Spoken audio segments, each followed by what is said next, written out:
Catherine Bernardo ginulat ang kanyang mga fans sa bago nitong napakalaking endorsement. Isang bagong endorsement na naman ang pinag-uusapan ngayon online ni Catherine Bernardo. Kamakailan, ginulat ni Catherine ang kanyang mga supporters matapos niyang ipakilala bilang bagong ambassador ng Ool Therapy. Pero hindi lang basta endorsement ang naging dahilan kung bakit marami ang napapahanga. Dahil makikita rin sa campaign ng international superstar na si Lee Min-ho na kasama ni Catherine bilang ambassador. Yes, tama ang rinig nyo. Si Catherine Bernardo at Lee Min-ho nga magkasama sa isang malaking campaign. Kaya naman hindi nakapagtataka kung bakit mabilis itong naging usap-usapan sa social media. Marami ang natuwa, lalo na mga fans na matagal nang sumusubaybay sa career ni Catherine. At kung tutuusin, hindi na bago kay Catherine ang makipagsabayan sa malalaking pangalan. Sa pagipas ng mga taon, lalo pang lumawak ang kanyang career mula sa pagiging artista hanggang sa pagiging endorser at businesswoman. Pero ang mas nakakabilib, habang patuloy siyang umaangat sa showbiz, unti-unti rin niyang binubuo ang kanyang sariling business empire.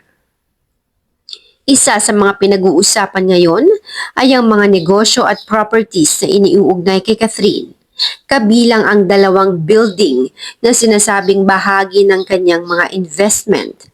Bukod pa rito, patuloy rin ang expansion ng Isla Amara na may mga bagong branches na inaabangan ng kanyang supporters. Kaya naman marami ang nagsasabi, hindi lang talaga artista si Catherine Bernardo. Isa na rin siyang babaeng marunong magplano para sa kanyang kinabukasan, knowing na trentahin na nga ito. At kung titignan ng kanyang journey, makikita natin kung gaano kalaki ang kanyang growth. Mula sa pagiging batang artista, naging isa siya sa mga kinikilalang leading ladies sa industriya.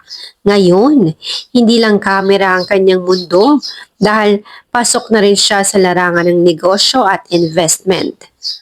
At ang pagkakaroon niya ng international level endorsement kasamang isang malaking pangalan tulad ni Lee Min-ho ay isa na namang milestone sa kanyang career.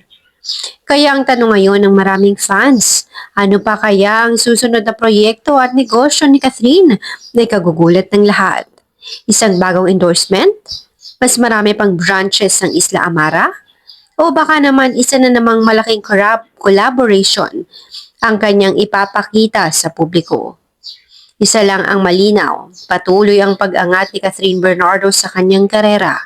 At habang lumalaki ang kanyang pangalan sa entertainment industry, lumalawak din ang kanyang mundo bilang isang entrepreneur. Kaya naman, congratulations Catherine sa bagong endorsements, bagong opportunities, at bagong negosyo at bagong milestone. Samantala, para sa mga maaring update patungkol kay Catherine, manatiling nakatutok at nakasubscribe sa channel na ito.